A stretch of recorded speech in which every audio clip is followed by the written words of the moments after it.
नमस्कार, मैं संदीप मिश्रा आपका स्वागत करता हूं आपके अपने चैनल द घोस्ट कास्ट में एक नई और सच्ची घटना के साथ। आज की कहानी मेरी खुद की है, जो कि मेरे साथ जब मैं 11-12 साल का था तब हुई थी। मैं बचपन से दिल्ली में पला बड़ा हूं, पर कुछ समय के लिए मुझे गांव जाना पड़ा। गांव जो कि हमारा उत्तर प्रदेश में है, एक छोटा सा गांव, कह सकते हैं पिछड़ा इलाका, काफ़ी दूर दूर तक घर नहीं।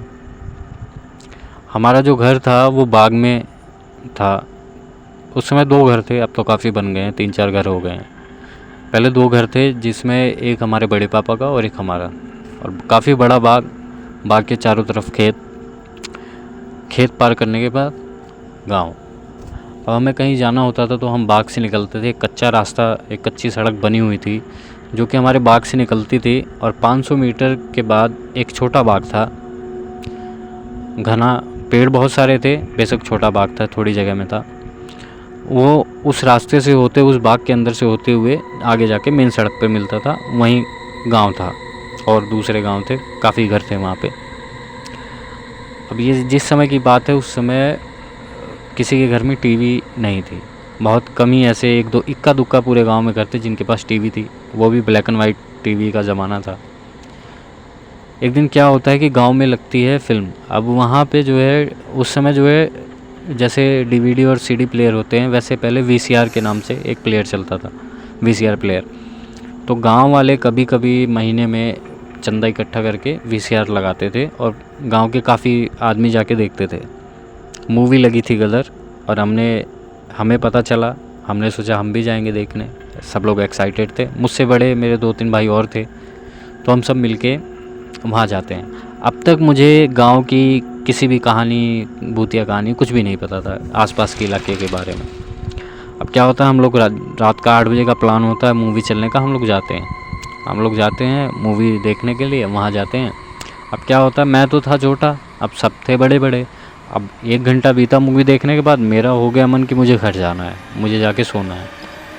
अब मैं बार बार जिद करने लगा, भाई थे बड़े। अब मैं उनसे कब बोला कि भाई मुझे घर छोड़ो, आओ घर चलते हैं, मुझे घर लेके चलो। तो उन्होंने कहा अभी रुक जा, मूवी ख़त्म हो जाती है फिर चलते हैं। मना करने के बाद भी मैं उनसे बोला मैं अकेला ही चला जाऊँगा। मुझे बिल्कुल भी डर तो था ही नहीं। मैं बोला मैं चला जाऊँगा घर, कोई दिक्कत नहीं है। तो उन्होंने कहा अच्छा चलो, तुम्हें उस बाग तक छोड़ के आते हैं। जो रास्ते में एक छोटा बाग था, बोला उस बाग तक तुम्हें छोड़ के आते हैं, और उसके बाद तुम चले जाना सीधे सीधे, कोई दिक्कत नहीं है, पास में घर है, कुछ होगा तो आवाज़ लगा लेना, कोई ना कोई आ ही जाएगा। अब वो मुझे लेके आया और मुझे उस बाग से पहले ही छोड़ दिया। अब बोला तुम जाओ, कुछ नहीं होगा, मैं जा रहा हूँ घर।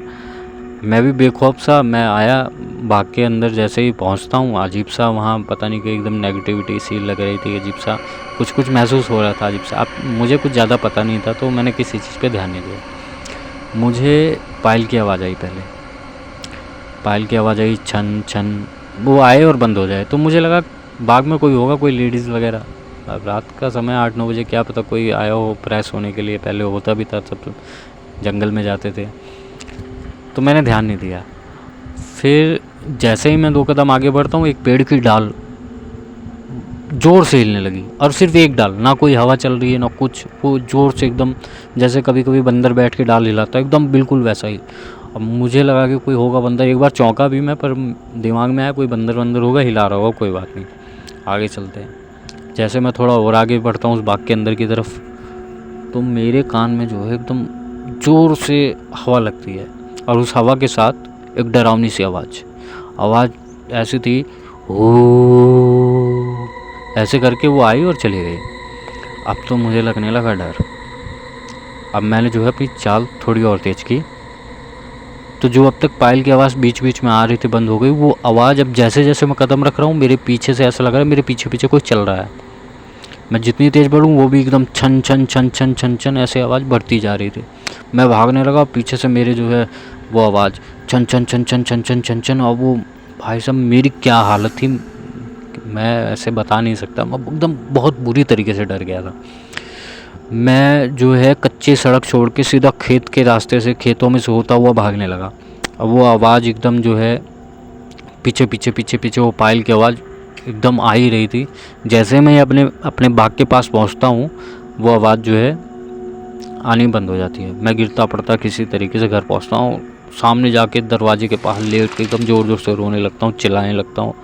तभी मेरी मम्मी आती है, मुझसे पूछती है क्या हुआ। मैं उनको सब कुछ बता देता हूँ, कोई मेरे पीछे पड़ा हुआ था, ऐसा ऐसा हुआ, मैं वहाँ अजीब सी आवाज़ें आ रही थी, ऐसा लग रहा था कोई लेडीज़ मेरे पीछे पीछे दौड़ रही है। पर मैं देखता था पीछे तो मुझे कुछ दिखता नहीं था।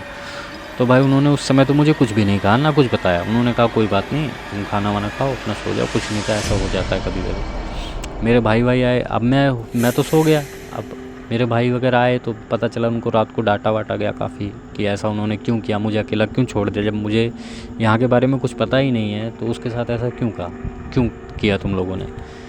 तो भाई अगले दिन उठा। अब अगले दिन मैं खाट पे लेटा हूँ, आसपास मेरा भाई बैठे हुए हैं, जो कि 2-3 भाई थे, चाचा ताऊ के सबके मिला के, और एक गांव की बुढ़िया सी आंटी। अब इन लोगों के वो रात के किस्से के बारे में इनका चल रहा है सीन। अब ये अपना अपना बता रहे हैं कि हमारे साथ ऐसा हुआ, हमारे साथ ऐसा हुआ। वो आंटी बोली एक बार जो है मैं रात को उधर से आ रही थी, गेहूँ काट के साइकिल पे लादा हुआ था और मेरे साथ मेरे हस्बैंड थे। अब वो साइकिल लेके जैसे ही बाग में घुसते हैं, पीछे से चर की आवाज़ आती है, जैसे कोई गेहूँ तोड़ रहा हो, कुछ मरोड़ रहा हो उसको, ऐसी काटने की ऐसी कुछ आवाज़ आ रही थी। तो वो अंकल मुझे बोलते हैं कि क्या है रे, ऐसा क्या कर रही है तू रात को, क्या तोड़ तोड़ के फेंक रही है। तो मैं बोला, वो आंटी बोलती है मैंने तो ऐसा कुछ किया ही नहीं। तो फिर थोड़ी देर से आगे चलते हैं, फिर वैसी आवाज़ आने लगती है। तो वो मुझे बहुत बुरी तरीके से डांटते हैं। तो जब मैं बार बार ऐसे बोलती हूँ मैंने ऐसा कुछ किया ही नहीं, मैं आगे चलने लगती हूँ, आगे चलती हूँ तो फिर उनका आवाज़ आती है, वही चर जैसा कोई अजीब सी आवाज़। तो वो अंकल समझ जाते हैं और चुपचाप अपने घर की ओर चले जाते हैं। ऐसे ही से कुछ आपस में किस्से चलते रहे। तो उनमें से एक भाई जो कि थोड़ा सा मेरे से थोड़ा बड़ा था लेकिन और सबसे छोटा था, वो पूछता है ऐसा वहाँ है क्या जो सब लोग इतना डरते हैं। ऐसा कल इसको भी इतना, इसको बुखार हो गया, मेरे बारे में बोलने लगा इसको बुखार हो गया, ये इतनी बुरी तरीके से डर गया, पहले तो कभी इसके साथ ऐसा नहीं हुआ, आप भी बता रही हो मेरे साथ ऐसा ऐसा हुआ है। तो वहाँ पे ऐसा क्या क्या क्या चीज़ है वहाँ पे ऐसे। तो वो बताती हैं कि जिसका बाग है उनकी बहू आई थी, जिसको दहेज के लिए लोगों ने जला के मार दिया था। पहले वो घर में थी, जिस कमरे में मरी थी उस कमरे में रहती थी, सबको परेशान करती थी। तो उन्होंने झाड़ फूँक करवा के पता नहीं क्या किया, वो बाग में आ गई।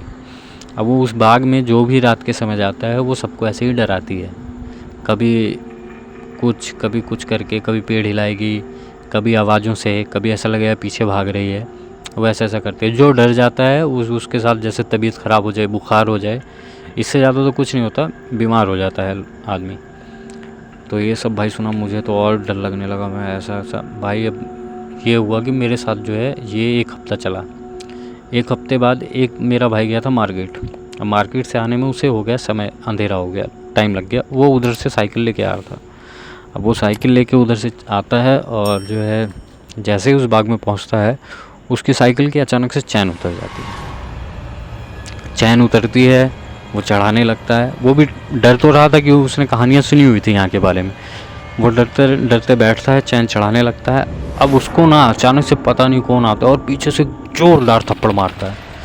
वो थप्पड़ इतना तेज़ लगा था उसे कि वो जब घर आया तो उसके मुंह पे वो निशान छपे हुए थे उंगलियों के, एकदम चेहरा काला पड़ गया था। वो घर आके बोलता है सबको, मेरे को थप्पड़ मार दिया किसी ने बाग में।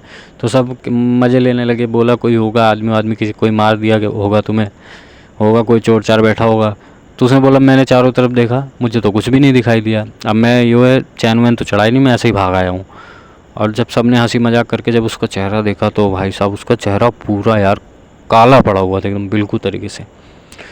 तो ये सब वहाँ हादसे अक्सर होते रहते थे और ये मेरे साथ पहली बार हुआ था। उसके बाद मेरे साथ थोड़ा बहुत मैंने कहीं ना कहीं कभी कभार थोड़ी बहुत ऐसे एनर्जी फील की है, ऐसी बुरी शक्तियाँ देखी हैं, पर इतना बुरा तो मैंने कभी अपने साथ महसूस नहीं किया था। ये थी कहानी मेरी जो एक सच्ची घटना पर आधारित है।